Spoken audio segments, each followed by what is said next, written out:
Hello, fellow civilized people. Over the last 2 weeks, we have seen primaries in two states. The GOP primary in South Carolina happened this past Saturday.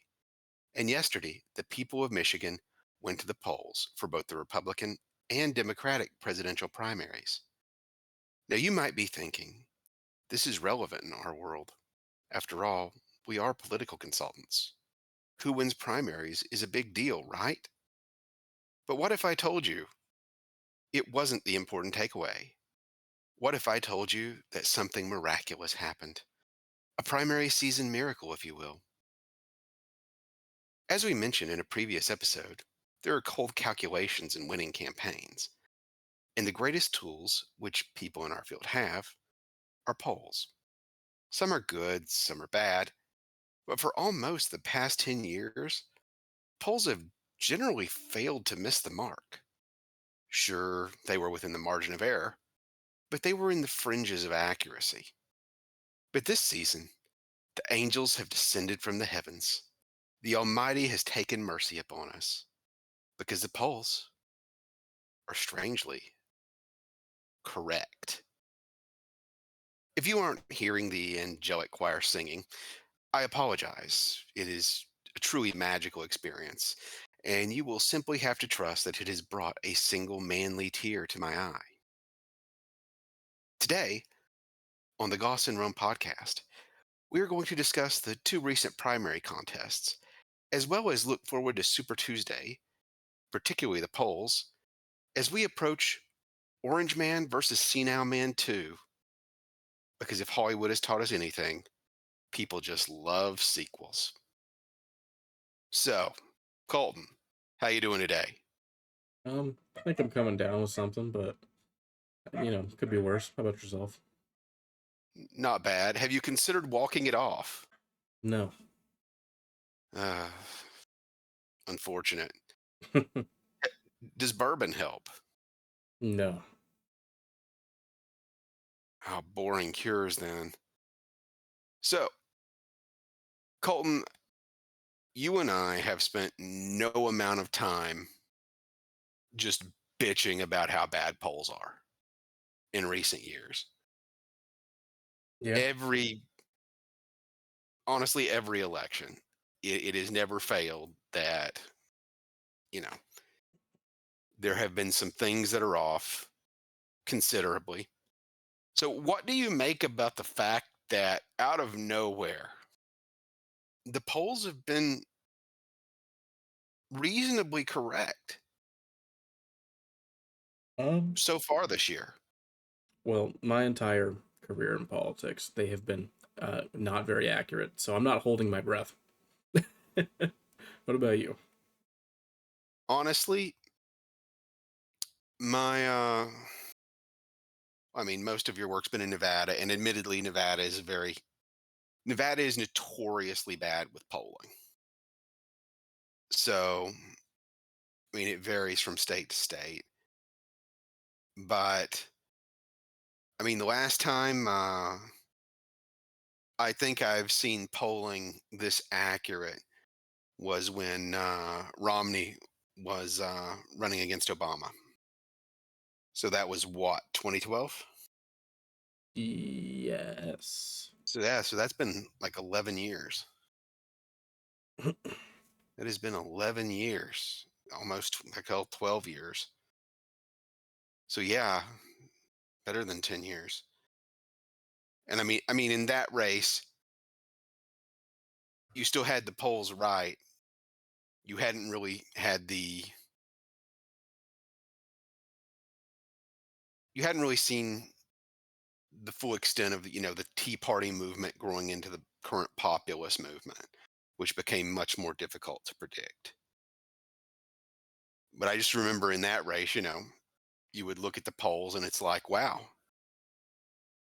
is Romney actually trying to win? And you just and on election night, you knew who was going to win whenever you went into it, just because the polls were so lopsided.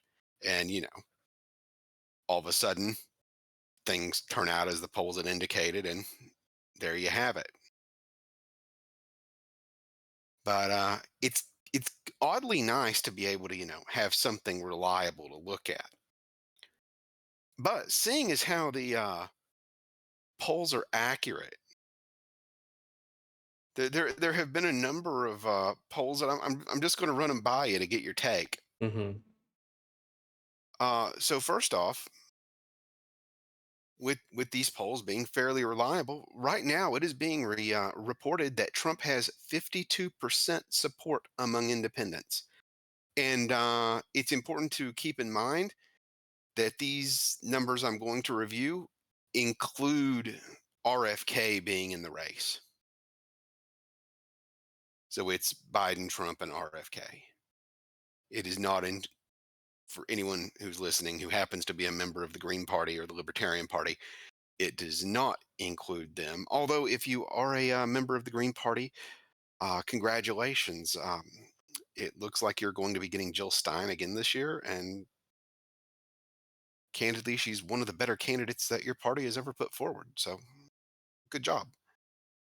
But anyway, Colton, Hmm. Trump with 52% support among independents, meaning that 48 is divided between Biden and RFK, with admittedly Biden getting the overwhelming majority of that.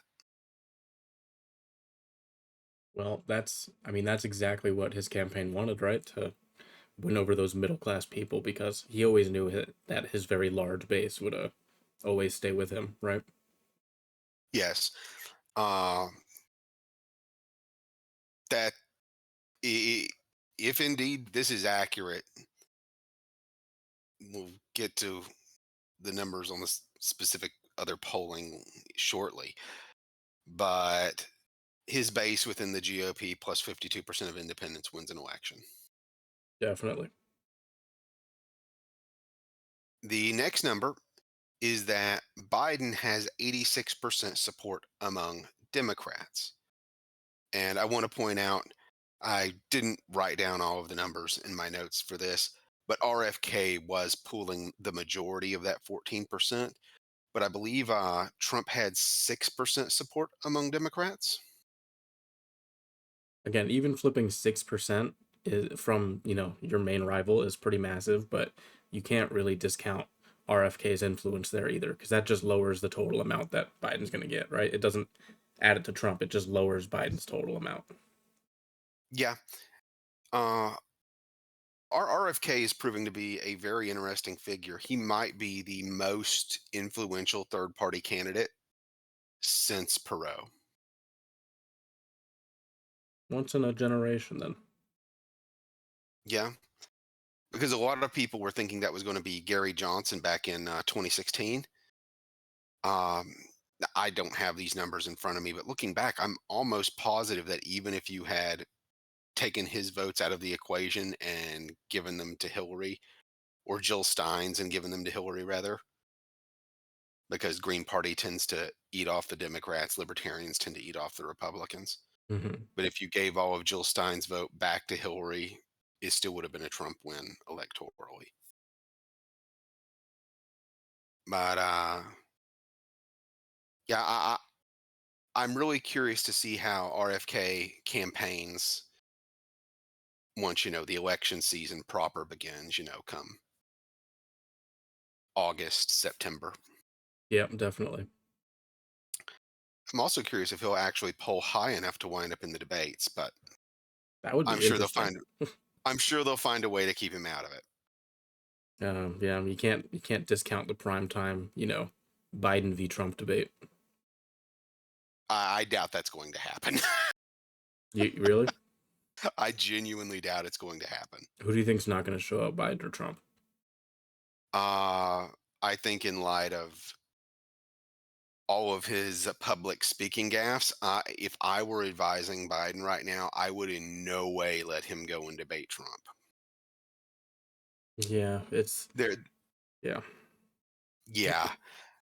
I mean, it's saying something though. Also, that I had to ask, whether you meant Biden or Trump as well, because both of them are up there. Oh yeah. I think Trump would debate him in a heartbeat. I don't think Trump was going to like Trump didn't debate his primary rivals. He was, 40 points ahead of them. Hmm. Why bother? He was 40 points ahead of the top one when that was DeSantis. And still, moving right along, another little tidbit in all of this, relevant, is that Trump has 90% support among reliable Republicans, which is sort of running counter to the current situation with the primaries. And one thing that a lot of people forget is that the majority of voters don't vote in primaries, and it's usually just the most passionate. But 90% at this stage in the race seems like a fairly unified GOP. Yeah, I think they're finally coming to the terms that Nikki Haley is just not gonna amount to really anything. Yeah. Has she won a And county in the past few weeks? yes, she did. She won 3 counties in South Carolina. And she actually got 3 delegates because she won a congressional district because two of those counties were very populous and in the same congressional district. Ooh. She got, yep. Uh, we'll get into the number in a bit of it, but it cost her $3 million per delegate. Yep. If you're a Nikki Haley fan, we don't mean to pick on you, but there's writing on the wall. We just call it as we see it. Hmm. Speaking of Haley, though, the next number is actually related to her and kind of hilarious. Um, Primaries come in a number of forms. You have open primaries where anybody can go and vote in whichever primary, but they can only vote in Republican or Democrat. You have closed primaries where you would have to be registered as a Republican to vote in the Republican primary or a Democrat to vote in the Democratic primary. You have semi open primaries where if you're an independent, you can vote in either, but a Republican only can only vote in the Republican primary, and a Democrat can only vote in the Democratic primary. Um, but in a lot of the states that we have seen so far, these are open primaries. And Haley is, I mean, she's gotten a decent number, but some of the polling in regards to this, has actually been somewhat humorous. Depending upon which of the polls you believe in this, roughly between 1/3 and 1/2 of Haley voters actually intend to vote for Biden, even if Haley wins the Republican nomination. What do you make of that? Very telling about what kind of strategies are coming from outside of the Republican parties. I'm sorry. Believe it or not, I mean, there have been active attempts to court Democrats to the Haley camp. I've seen that. And it's very silly in my eyes because, you're setting yourself up for you might be setting yourself up for, you know, success in a primary, but electoral failure. And again, like another narrative we've seen about this a lot is that Haley is winning independents. But again, you have there are not that many independents in the country. Sure, you've got, 40% of the country that doesn't associate with either party, but, 90% of those reliably vote for one party on the other. So they call themselves independent to be, feel special, but deep down they know what they are. So we do not treat them as independents. Real independents are, at least in the political industry, they're about 5 to 10% of the vote that you try to get.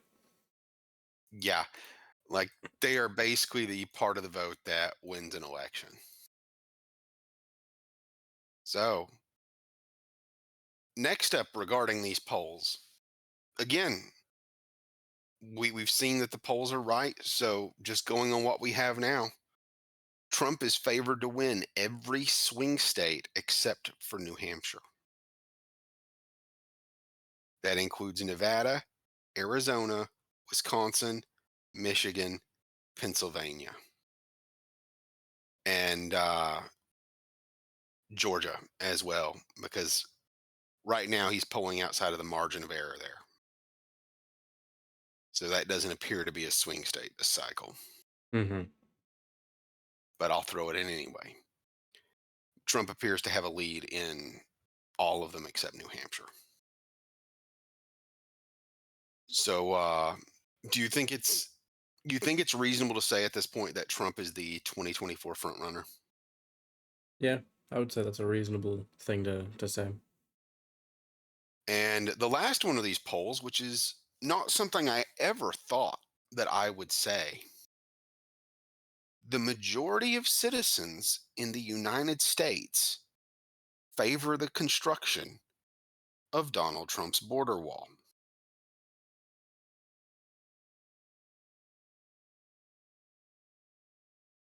Is that something you ever thought you would hear? No, I still don't believe it. Even after you showed me proof, I still don't believe it. It is staggering. Uh, I get I can sort of believe it now because I think you're seeing a lot of, particularly the black communities in major cities where they're starting to get all these immigration problems, really in favor of it. I think that's where that support is coming from. Yeah, I could see it. I mean, it's not.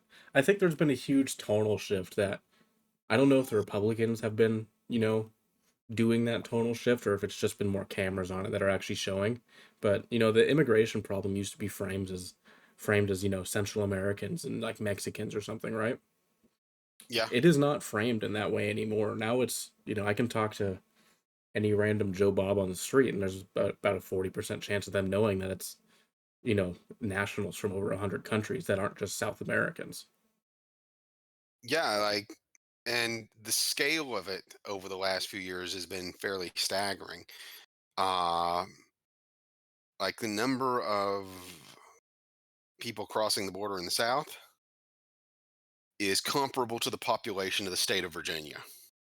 It's just not tenable, really. I mean, I hate to say my own position, but Like financially, it's not tenable. The I heard someone saying earlier, I don't know the figures on this. Um, this was an economist, but they were expecting that the cost of all of the illegal migrants in the U.S. currently is probably going to come up to a higher cost than the U.S. military, mm, just supporting them, that's if that's which is like true, that's mind-boggling. $877 billion. Ugh. Yep. So moving right along to South Carolina. At the end of the day, South Carolina was, well, it had a total of 50 delegates. Nikki Haley got three of those delegates and spent $9 million. Donald Trump got 47 of those delegates and spent 385,000. So I gotta say, Trump Trump got him for a song and a dance. Yeah, I I guess this is the point where we have to dig deep into it, right? Or do you not want to do that yet?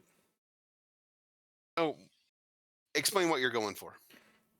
Well, she's spending all of this money for a 6% of the vote of the delegate share, right? That's who's paying for that? Well, Who's still around in the Haley camp that's just going like, yes. uh, the people that were paying for it aren't there anymore. She still has Um, more because she said she's not giving up. She's got more. well, she raised $1 million the day after, but I'm not exactly going to call her. I don't think she's going to be running a full scale campaign through now till Super Tuesday. She's going to be making appearances, but I don't think she can afford the massive operations. Yeah. And I don't think that, you know, uh, and honestly, she's competing against somebody who has a very recognizable name. Well, I'm just gonna say it straightforward, like what I meant when I said last. Whoever is putting forward the bill for this is not putting forward the bill for a presidential campaign. I don't know what Nikki Haley believes or if she believes that herself, but I know whoever is paying for this is not paying for a presidential campaign. Could you agree with that? Oh, I absolutely agree. My personal thought on it is that it's essentially a dying gasp of the neocon movement. Mm-hmm. And they've still got a decent presence in within the government itself, but it is becoming increasingly difficult for them to win. Republicans have become incredibly picky with their candidates in regards to not liking neocons. Mm-hmm.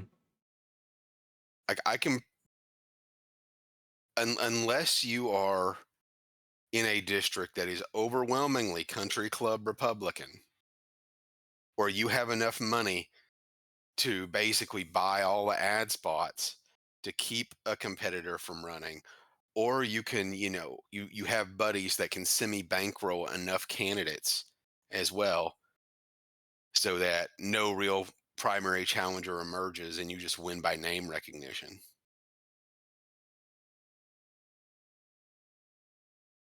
Those candidates that are neocons are going to be having a lot of trouble.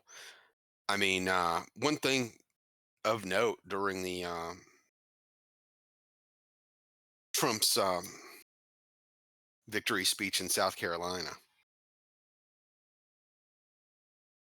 people like Lindsey Graham is something of a war hawk.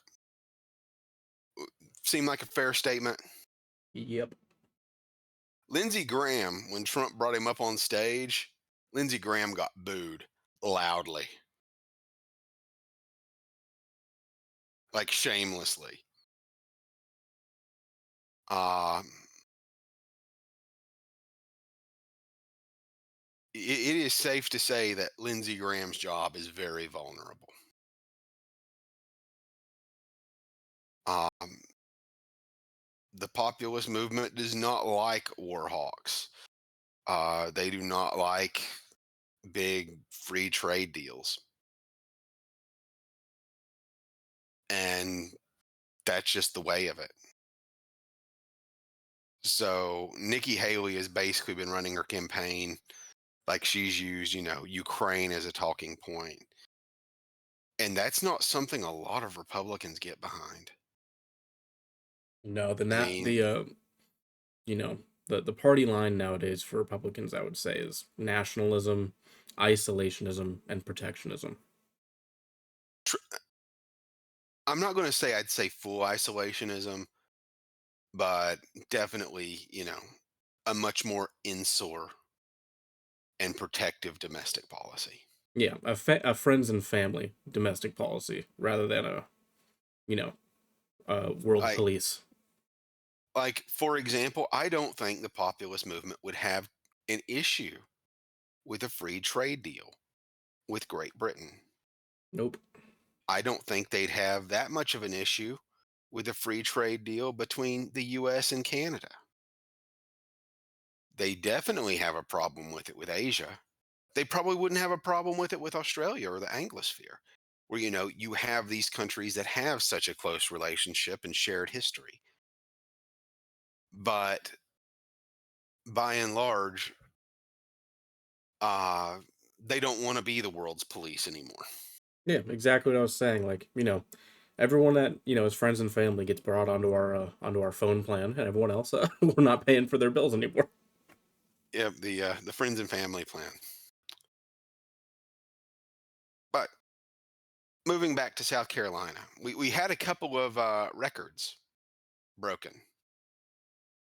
First off, Trump more than doubled the largest total number of votes in a contested primary in the history of South Carolina.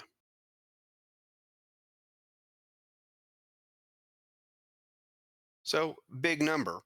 To my understanding, he also did that in Iowa and New Hampshire.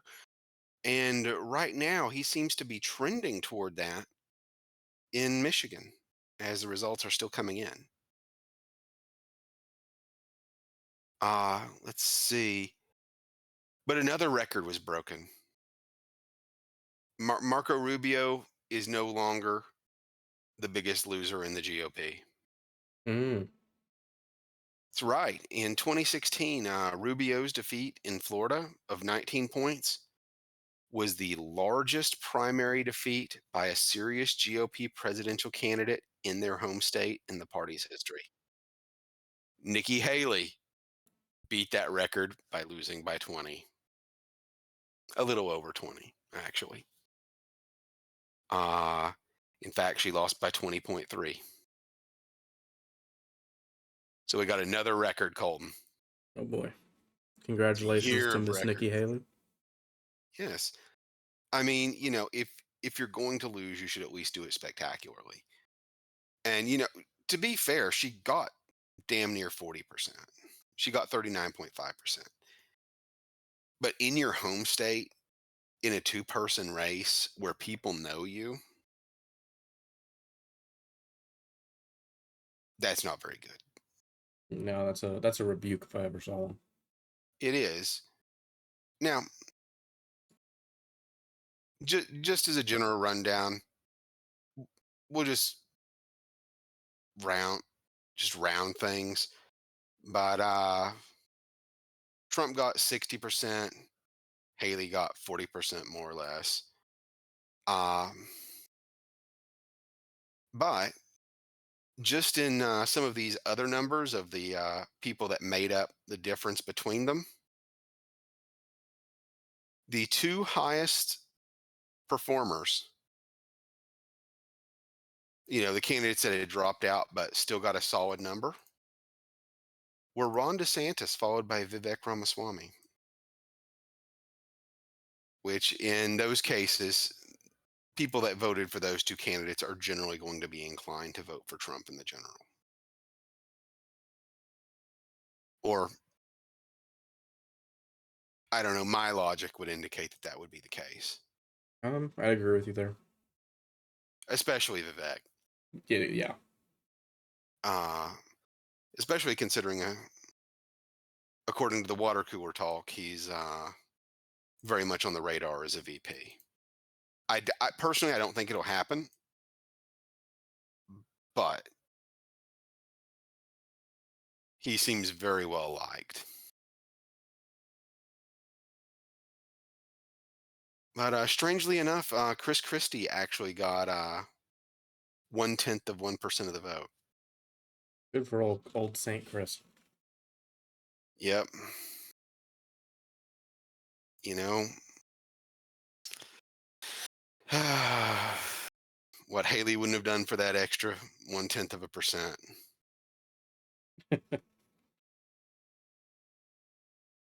And regrettably, Ryan Binkley, among the candidates that have been on all the states, was in dead last. Poor Ryan. Or Ryan.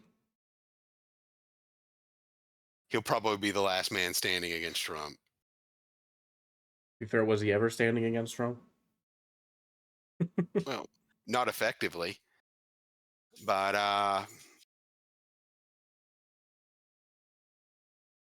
One second, Colton. Apologies about that, Colton. One of my dogs got in here with me and was making a bit of noise. All good. So, yeah, so moving on to look at the exit polls from South Carolina, which we don't really have any for Michigan, regrettably. But South Carolina, there are some pretty interesting takeaways. As you might expect, Nikki Haley did perform a little bit better among women, but overall, Trump won both men and women. Uh, he won every racial demographic that we have data for. Um, he won every single age category. Well, Haley actually won the voters who had a bachelor's degree by 1 point, and but that only accounts for about college educated among the Republican Party only accounts for less than counts for like 40% more or less, low 40%. And yeah, so they roughly tied with bachelor's degrees. Haley got 50%, Trump got 49. Um, and Haley actually carried people with a degree beyond a bachelor's degree by about 20 points, 59 to 40. Mhm. So overall, among people that graduated from college, they did tend to favor Nikki Haley.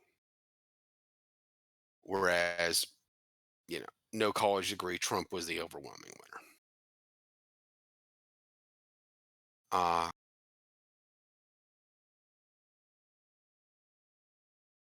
Next up, Trump won every single income bracket. The only income bracket that Haley was competitive in were people that make more than $100,000 a year.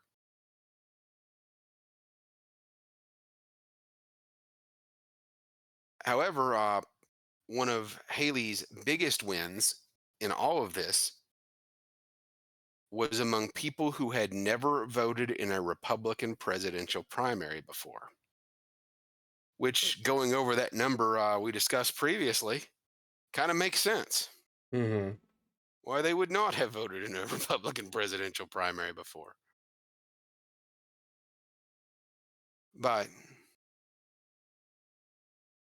among the people that voted in the primary, 68% viewed themselves as Republicans, 22% viewed themselves as independents, 6% viewed themselves as something else, and 5% viewed themselves as Democrats. Now, regrettably, the numbers I'm looking at don't have the data for those 5% Democrats on who they voted for.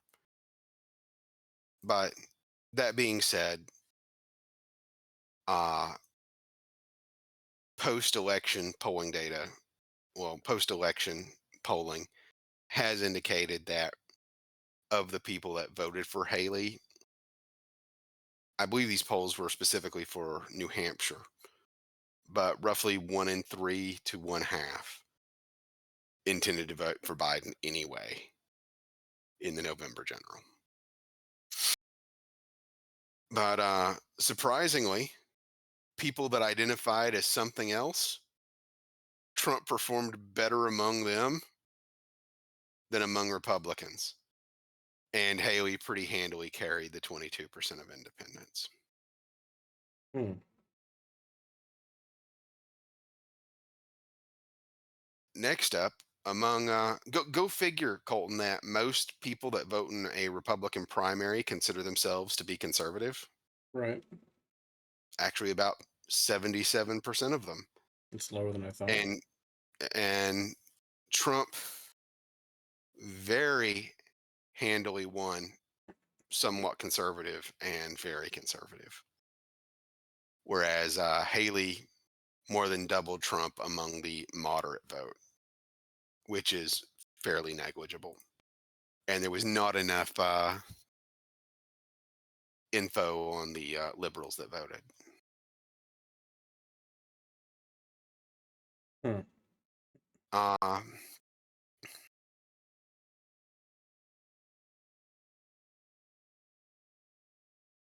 let's see.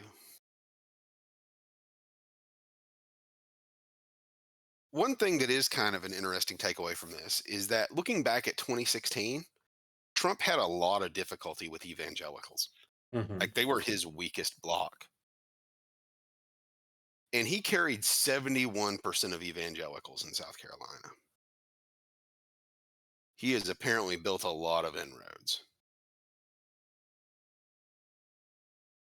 Which is, kind of funny considering he's not, the paragon of religion. He's not. Uh, Another one that was pretty interesting was among households that own firearms, Trump won that by more than 2-1, Hmm. whereas Haley won the households that do not own firearms.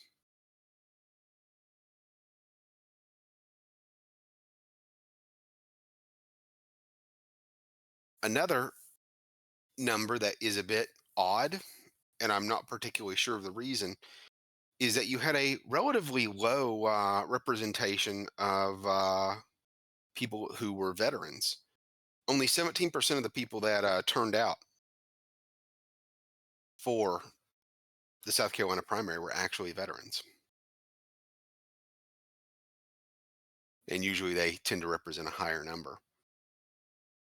But Trump won that group pretty handily, which, you know, I find it kind of funny because Haley has been touting her husband's military career, presumably as a way to try to court the veteran vote, but that seemed to fall on deaf ears. I think the more interesting question about that is whether veterans are feeling disenfranchised lately with both parties. I don't know. That's something we don't have a great deal of info on. And regarding the military wife stuff, that's just funny. Yeah. Um, and actually, here's one regarding the stance on how active the U.S. is. 46% of people in the that voted in the Republican primary said the U.S. should take a less active role in the world. And Trump won those 75-25. I mean, that's pretty much it, right? That's the new Republican Party, the base of it. Pretty much. Um,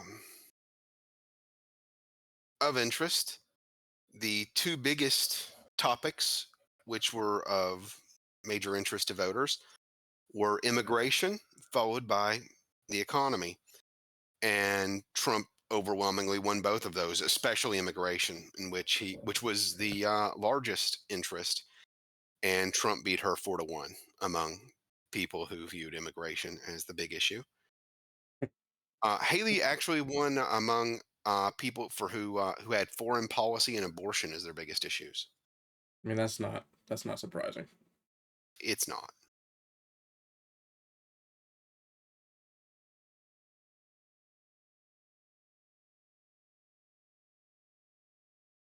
And among the qualities, well, here, I'm just going to read the question. Which one of these four candidate qualities mattered most in deciding how you voted today?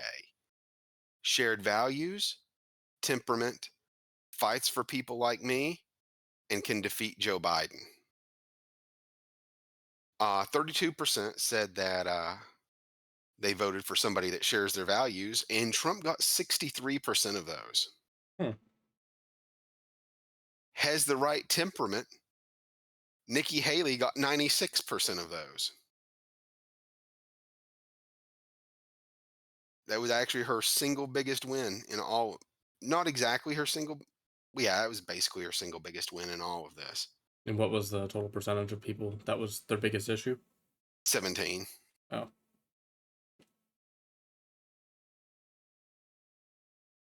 Next, fights for people like me.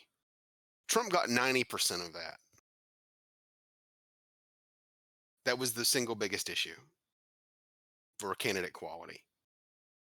And the last one, it was the smallest number, but I find it sort of humorous considering that Haley has always touted that, oh, I poll the best against Biden. Among the people that were voting for who they thought were best positioned to defeat Biden, Trump beat Haley by 10 points. that's not negligible. That's not negligible.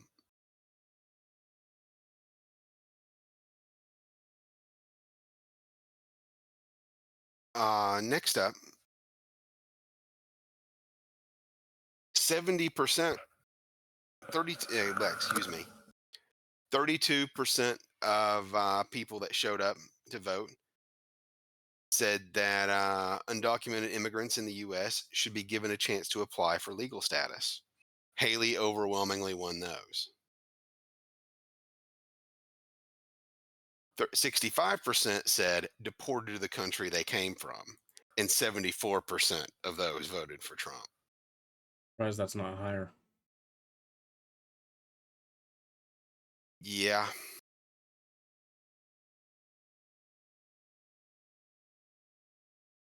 Now, here's a telling one, and it goes a long way.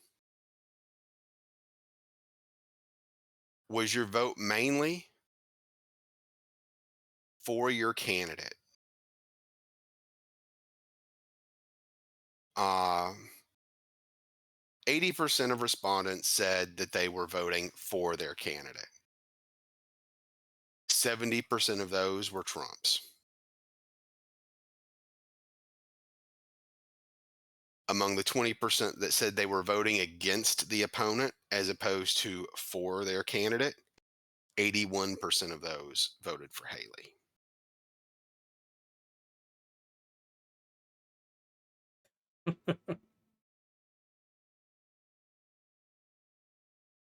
And the next is just a general percentage of it. Like the first one is if Nikki Haley won the nomination, would you be satisfied? And 46% said yes. 53% said dissatisfied. If Donald Trump won the nomination, 68% said they would be satisfied, 31% said they would be dissatisfied, which tells me that all collectively, people don't really like Nikki Haley. No, and in the beginning, she was kind of marketing herself as the inclusive one of the Republican Party to try and mend the wounds. Turns out she's just as divisive as everybody else. Humorously, even though Nikki Haley won the vote, 65% of respondents said they believe Trump would be better with the economy, and 9% of those were Haley voters. It's such a weird dichotomy. Yeah. I'm voting for someone that I actively believe was worse. Yep. Uh, Only 31% believe that Haley is better fit to handle border security. And Trump got a 10% better rating for border security among Haley voters. So 10% of Haley voters believe that Trump is better with border security.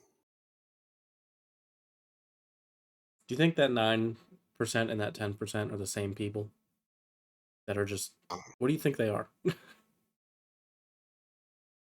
I don't know.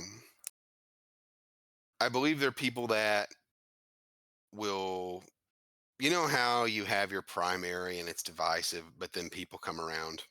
Mm-hmm. They seem to be that block. that have already started to make peace with how this is going to end. Fair enough.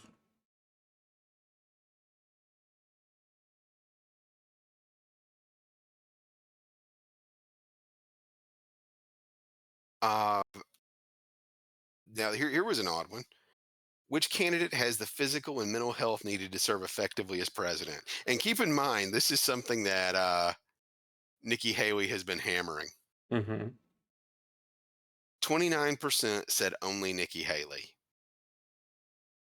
which 98% was from Haley's camp. Apparently, according to this, 2% of people voted for Trump, even though they did not believe. 2% of that 29% voted for Trump, even though they don't think only Nikki is has the physical and mental health to serve as president. I mean, that's just an FU vote, right? That's pretty funny. Uh 4%, oh God, 35% said only Donald Trump has the, you know, physical and mental health for it. 4% of those were Haley voters. Again, I'm wondering what's going on with those people. That's, you know what? I'm going to vote for the candidate that I don't think has the mental faculties for this. Like even more so than like that is a question that's tailor made for for Nikki Haley against Trump, right? Yes, that is correct. Uh 33% said both of them, with 78% of those being Trump supporters.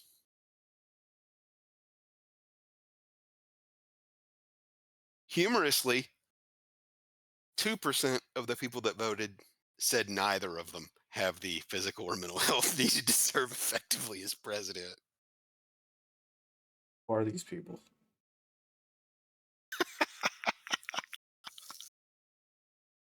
All right, all of our listeners, if if you're ever in a situation where you know, you don't feel either candidate in a race is either, sane enough or, in good enough health to function in the role, feel free to you can skip voting. It's okay. Like, who are those 2% of people and who put a gun to their head? That's what I want to know. Maybe they're like the 23-year-olds that had to drive their great grandma to go vote.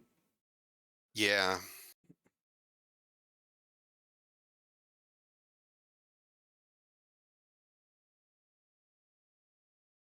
Um, but yeah, all in all, it appears that across the polling, 62% of voters think that Nikki Haley is, mentally and physically fit to be president. And 68% say Trump is mentally and physically fit. So apparently,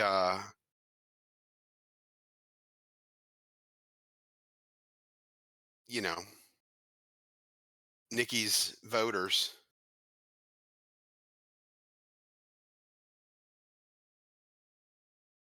here, oh God, Having a moment. having a moment.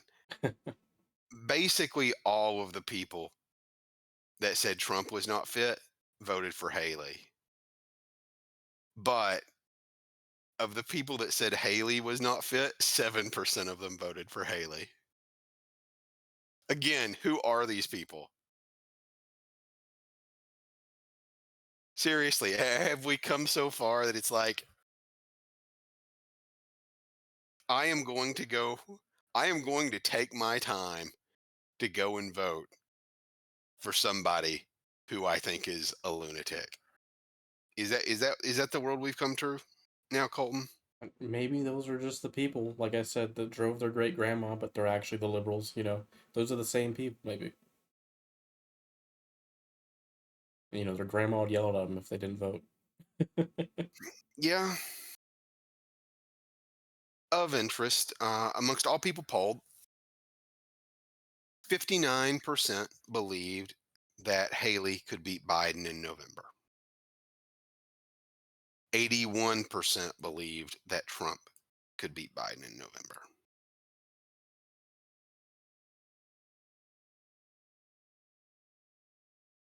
Hmm.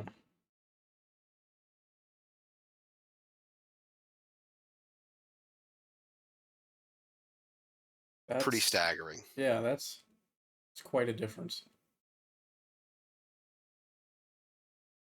I And think interesting, go ahead. historically, you see a lot of spread in when people were influenced for who they were going to vote for. Hmm. 77% of people that voted claimed that they decided who they were going to vote for last year.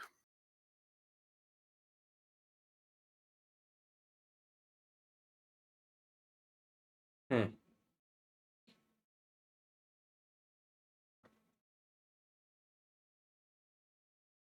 So like what that's telling me is that apparently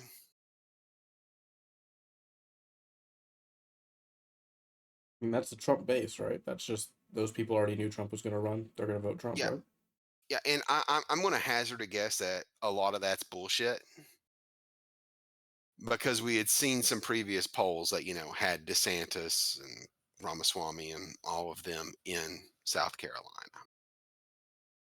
Well, But what that tells me is that 90% of them had decided they were going to vote for Trump or whoever wasn't Trump or Nikki Haley. yeah, that makes sense.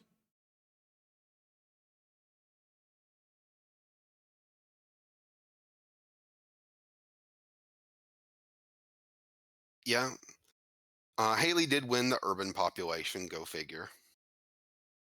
Trump overwhelmingly won suburban and rural. But yeah, I think the big takeaway from this is that there's a lot in here that says that people don't like Nikki, but there is still a wing of the GOP that does not like Trump.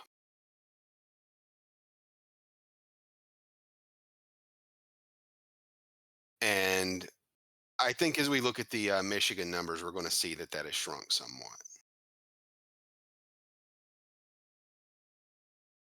But so, you ready to move on to Michigan? I suppose. All right. So,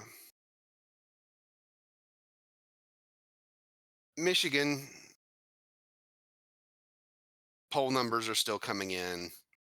As it stands, Trump is probably going to beat Haley by, right now, they're calling it a swing of Trump plus 37 to Trump plus 49. Just looking at where there are votes outstanding.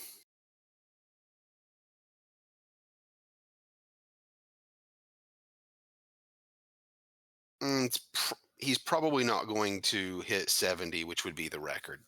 He's going to be denied that just slightly. For him. Hmm? Said poor Trump. I know, not having broken a record in every state. Oh, by the way, I did learn something. Hmm. Earlier, whenever we were covering Iowa, we mentioned that Trump lost a county by one vote. Mm-hmm. Trump fired the campaign director for that county. Gosh, that's brutal. That is brutal. Oh, yeah. I mean, the votes are still coming in, but from what we've seen so far, um, Haley did much better in the early vote. But the area with the most outstanding votes right now is Detroit. And Trump is absolutely dominating Haley in Detroit at 71% of the vote. And because the early vote favored Haley so much, that might actually grow as the rest of the numbers come in. That's surprising. Well, that's a lot of blue collar workers. Mm-hmm. I believe it was the auto workers union head endorsed Biden, but then pretty much in the same breath admitted that, that's probably not going to mean much. My workers are probably all voting Trump. Trump very much got Reagan's blue dog Democrats. And then they voted for Biden the next election, and then they didn't like what they got, and then they're coming back. Mm-hmm. They're a fickle lot. Apparently.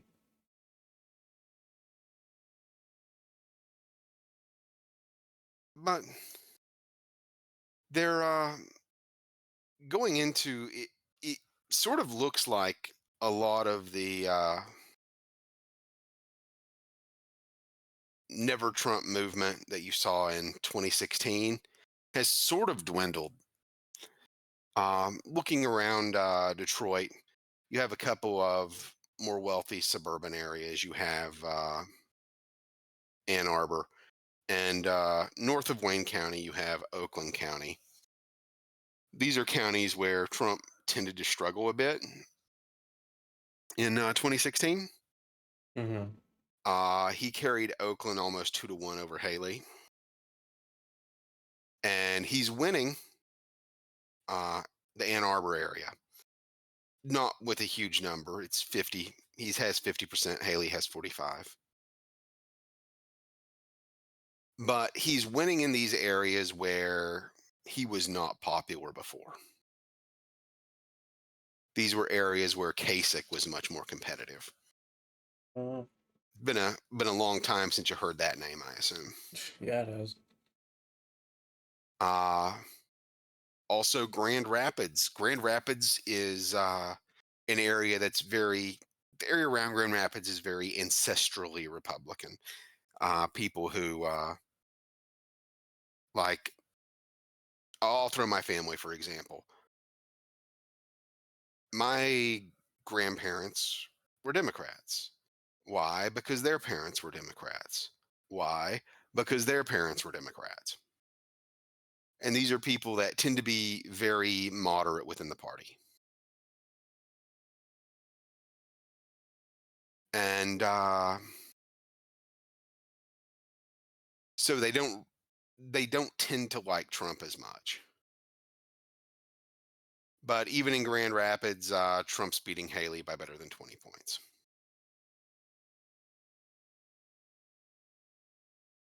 Uh, and in the areas around Grand Rapids that are also, those same ancestral Republican counties, Trump is beating her in some cases by 50. Yes. And that's with basically all the vote in. So going back to what we were talking about before, it's really looking like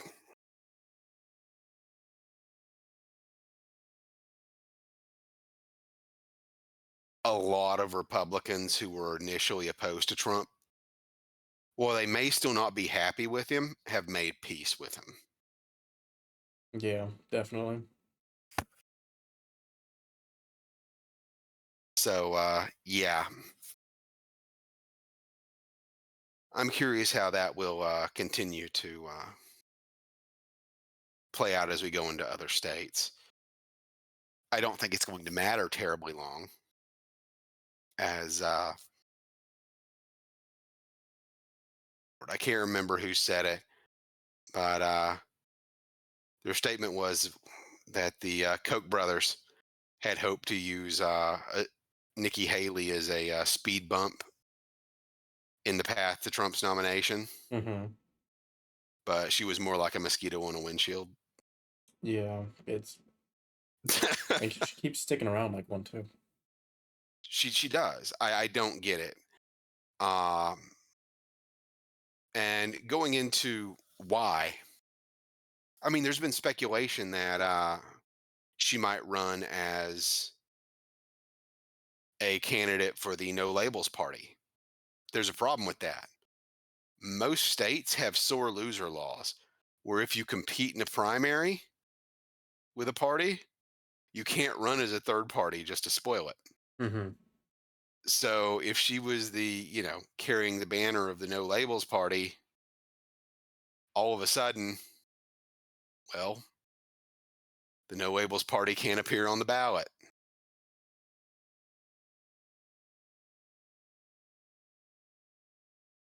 But yeah, there's not too much to take away from Michigan as of yet.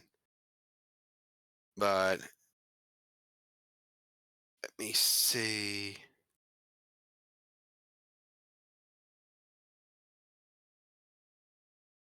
If Trump does hit 70%, it is a record.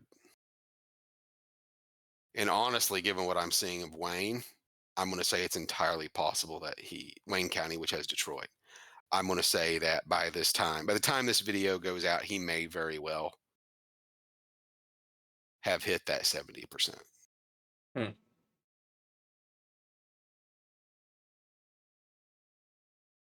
But it wasn't just the Republican primary tonight. And Joe Biden has a progressive problem. Joe Biden certainly has a progressive problem. Uh, as it stands, running uncontested, Joe Biden is looking at low 80% of the vote total.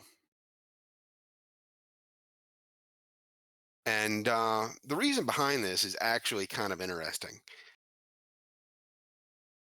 Turns out that progressives really are not looking very kindly at Israel right now. Also, turns out that the large Muslim community doesn't have a very, favorable view of Israel. Who would have seen that coming, Colton? Anybody? Anybody? Who Yeah, could have seen that happening? that was definitely in part of the syllabus. Yeah. And anyway, similar to Nevada, Michigan has an uncommitted option. And it's not listed as none of these candidates, which is a bit more humorous. Uncommitted basically means that you are electing a delegate to the Democratic primary or Republican primary who isn't really bound that they have to vote for anyone in particular. They basically can show up and vote for whoever they want. But there is kind of a tragedy tonight among these numbers. Dean Phillips, who is basically the only candidate, albeit incredibly minor, who was running and still in the race against Biden, lost to both uncommitted and Marianne Williamson, who dropped out after Nevada. Not a good look. Not a good look. Maybe he can make a club with Nikki Haley. Maybe that could be, if they hadn't already run, that could be the no labels ticket. But yeah, where is it?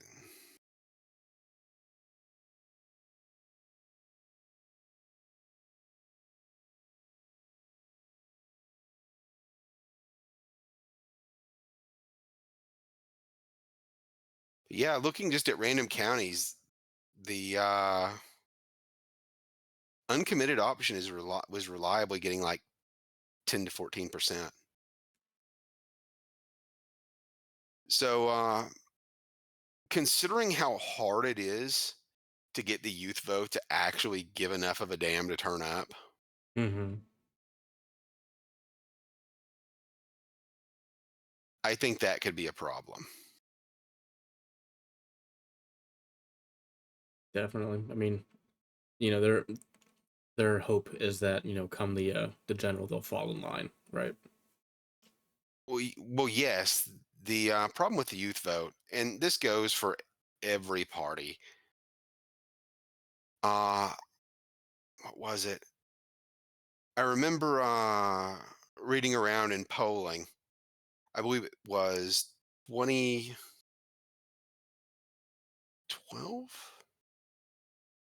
I'm having some trouble remembering. I believe it was the year. Lord, what? Give me just a moment. I have to look this up because it's too funny. Hmm.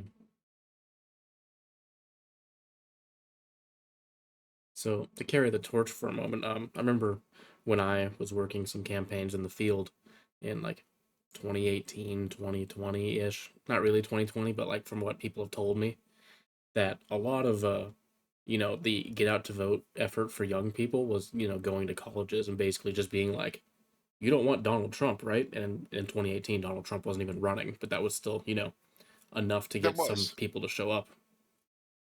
Yeah, right now, I'm not sure that's enough. And it was 2012, November 6th, 2012. So election day, Colton. Hmm. Election day. And this was when you had Romney and Obama. And you know what happened on November 6th, 2012? That actually had an impact on the election. Hmm. Halo 4 was released. And so a bunch of young people didn't actually go and vote. Oh man. I remember there was actually a study done on it. It was hilarious. And Halo 4 wasn't even good either. Oh It man. wasn't. It wasn't. What a shame. I know. But that ought to put into perspective for everybody listening how fickle the youth vote is. Uh, I mean, we were all young once. We've been there. But, you know, if the youth vote are going to get sidetracked by a video game, they're probably not going to turn up for you if they don't like your war, especially if they, view it as genocide, which is how they portray Israel and the Gaza conflict. I'm not taking a side in that by any means. Uh, I have enough problems on my plate without meddling in foreign conflicts and expressing my opinions on those. But yeah, turns out that youth vote not terribly reliable. No, never has been. Nope. Now, believe it or not, Nevada isn't the only state that had a messed up primary system this year. You see, while Nevada had a system where they had both a primary and a caucus, and the primary was fake and didn't matter, on the Republican side, the GOP, the party nationally, you they have guidelines for when a state can actually hold their primary. Hmm. But apparently, the state of Michigan told them to go screw themselves, and they were going to do their party. They're going to do their primary anyway. So ultimately, even though Michigan has far more than 16 delegates, only 16 are actually being awarded for the primary. The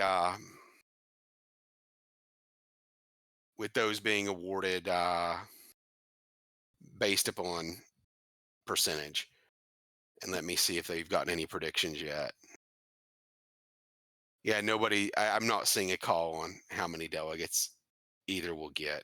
Haley will at least get a couple delegates out of this because of her percentage, Hmm. and I think Donald Trump will get the lion's share of those.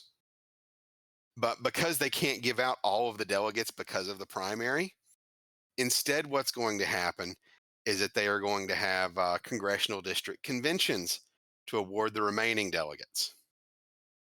And so there's going to be, an event where the local parties can, show up and, they vote for who the delegates are going to vote for Hmm. So a because caucus. they sort of, not exactly, but they're expecting like, 100 or so people from each of the districts to show up. Likely as not, it's going to overwhelmingly be Trump. Hmm. But here's the humorous thing.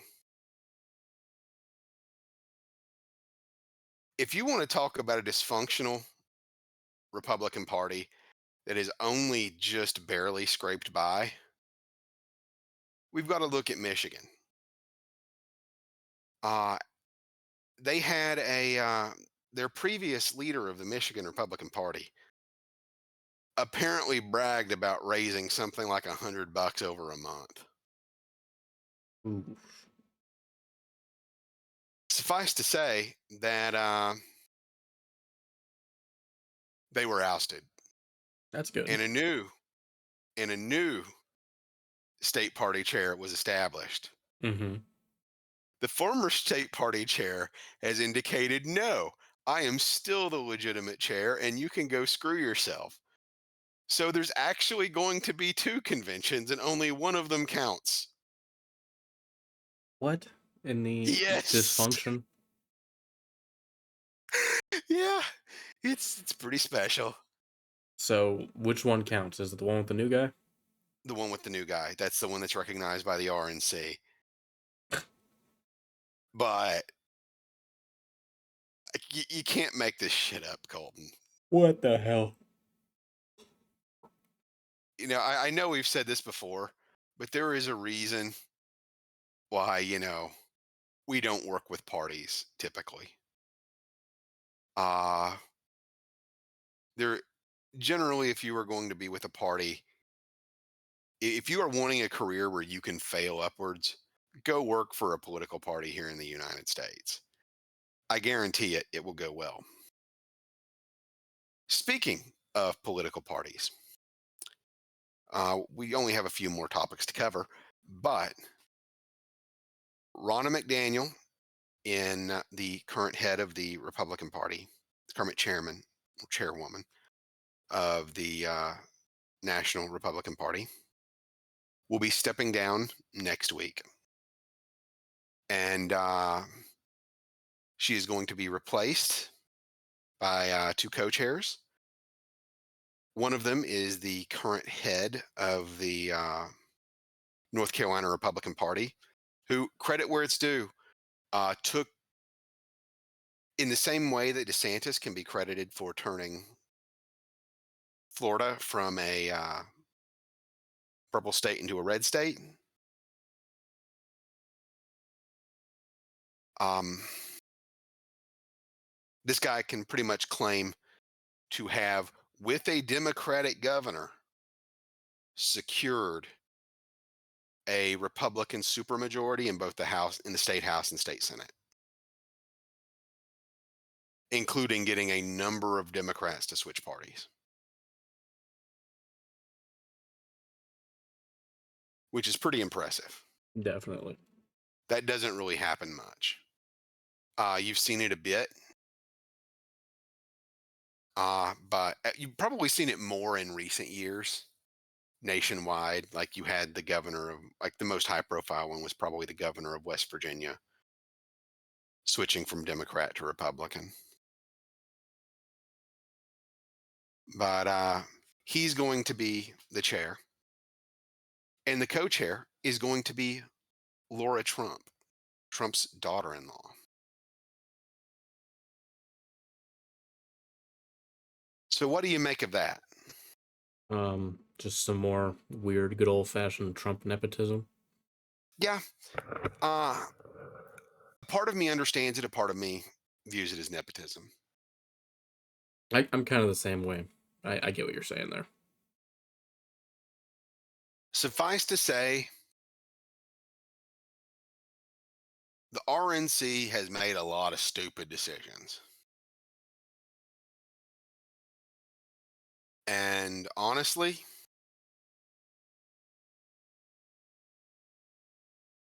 Trump tends to have long coattails. Hmm. I mean, what was it? When Trump lost 2020, Republicans gained seats in the House. When Trump won 2016, nobody predicted, nobody was thinking that Republicans would have a majority in both houses after that, or that Trump would win. Trump is basically gasoline for voter turnout. It's insane. I mean, Trump is the only candidate to have ever lost might be the only candidate in general to have gotten more votes on his reelection campaign than he did on his initial election campaign. It's, you know, the man gets turnout, Hmm. love him or hate him, and it's genuinely impressive. Um, it's a very, you know, like a lot of candidates have coattails, but those are very impressive coattails by anyone's standards. So I get why he would want his like a family member there, just so you know they actually listen to him. Yeah, I mean, he is the de facto leader of the Republicans now.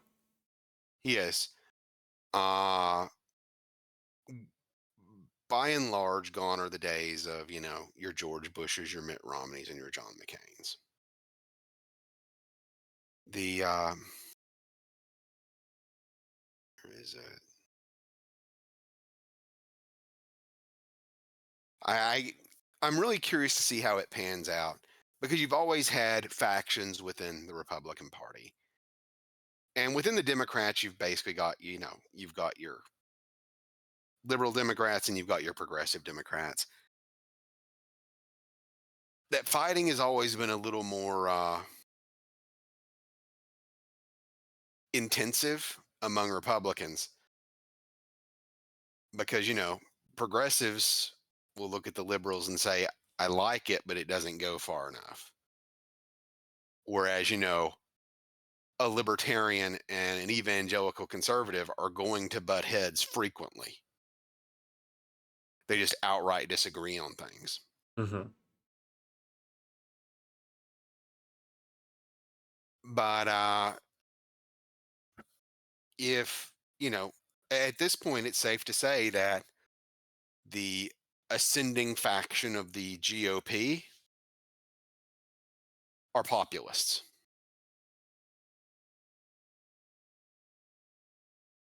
And apparently, those populists include the evangelicals, Which is strange. which has seen the like you now have the conservative wing of that party essentially just being like country club Republicans, which I love country club Republicans. They pay very well. Seriously, if you're looking for a job in politics, country club Republicans, fantastic paychecks. But it almost feels like the Trump rise is basically in spite of all of the Republican donors' efforts to stop him. Yeah, and what I feel interesting about, Trump's brand of populism that he's made, at the Republican viewpoint now, is that it's not very exclusionary. Like, it's not like, oh, you can't join us, like your sect or whatever. Like libertarians aren't welcome in MAGA. No, they want everybody to be part of MAGA. You Well, the know. thing is, I mean, I know we have both, you know, spent a lot of time around libertarians over the years. Mm-hmm. Also, to all the viewers, if you ever just want to have a blast, the Libertarian Party's national convention is in Las Vegas. You'll see some troubling things. A few years back, a balding, heavy-set man, took off his clothes and walked around in lingerie on the stage, and you could absolutely get a contact high from just going in the building. But it was a convention that was a party. Credit where it's due. They actually lived up to the party part of their name. But uh, it seems like Trump's movement has not really ostracized them somehow, which is impressive considering the libertarians were always the free trade crowd and socially liberal. Mm-hmm. But I mean, like that being said, Trump didn't, pursue anything against pot, and even his stance on abortion was just throwing it back to the states, which libertarians genuinely seem to hate anything resembling a functioning federal government. So, I suppose that, also worked with them, even though most of them are certainly, pro choice. And it's very, interesting that, side by side by a, for lack of a better word, a crazy libertarian guy, like shirt off at a rally, everything, right? Yeah, There's going to be an evangelical, and they don't have any problems with each other at the moment. they don't. Uh, I mean, the biggest schism that we had seen in the GOP before Trump was Romney and Ron Paul.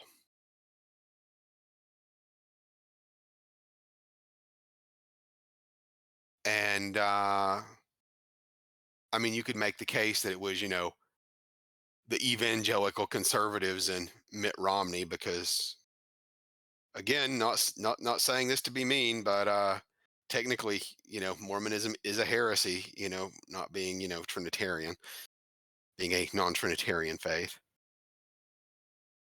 Mm-hmm. But but yeah, Romney was probably the biggest fracture. And somehow, you know, Orange Man comes in and it pretty much just goes away. And so the big fight now is like it's now brought in the evangelicals. Basically, the country club Republicans are really the only Republicans left that are not, pro Trump. Yeah, I'd say And, that the and biggest, thing that would eat at the right coalition, right, is their level of purity spiraling, which I think is just as bad as the left's, purity spiraling. Well, they're really quick to, label someone as like a rhino or something like that. yeah, I mean, I've God, you, I hate to bring this up. What was For those of you who were not aware, some young fellow in the Air Force went outside of an Israeli embassy and, in an admittedly very extreme act of protest, set himself on fire and burned himself to death to protest the US's stance of assisting Israel. Hmm. And, you know, you had progressives taking to social media to praise him.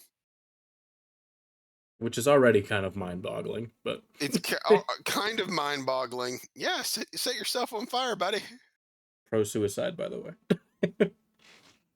Apparently. the sheer amount of I wish we could properly convey just how confused we are by a lot of stances in modern politics. Yeah. Like, Ugh.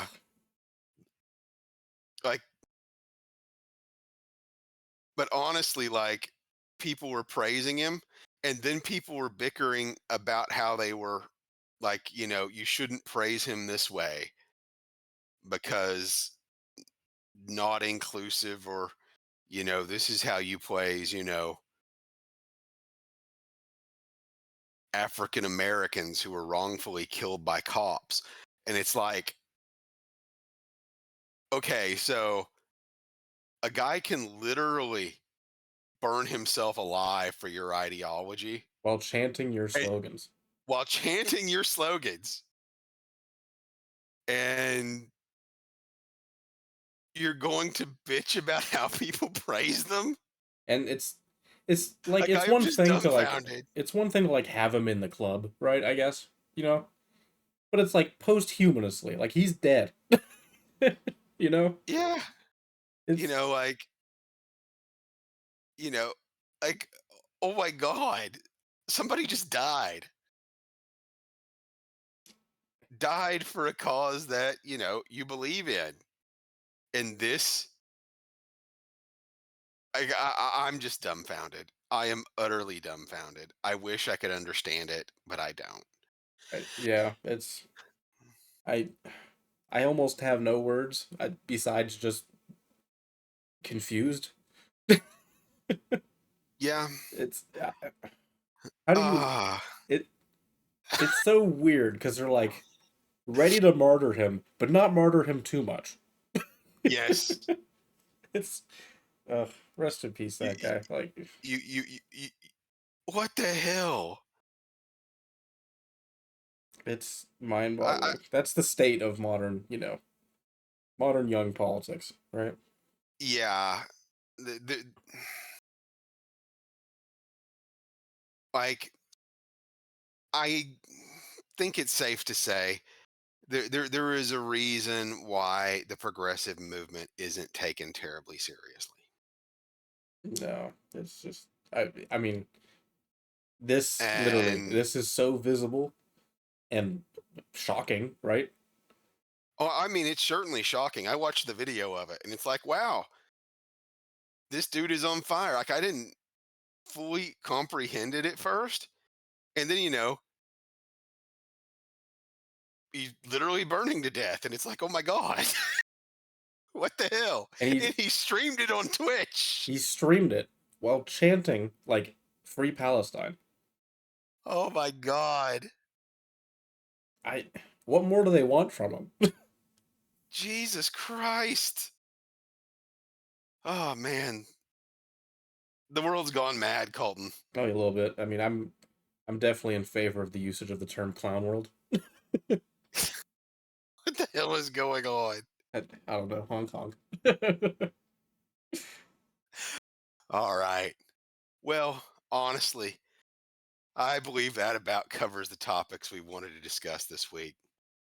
Next week, of course, we'll have to do a video on Super Tuesday, the morning afterward, so that we can give all of our listeners a general breakdown of the completely predictable results, which are going to be, you know, Trump being a mere 200 delegates away from securing the nomination, and Biden being just slightly ahead of him in securing the DNC's nomination, and Nikki Haley still doing whatever the hell it is that Nikki Haley's doing. Certainly not dropping out of the race.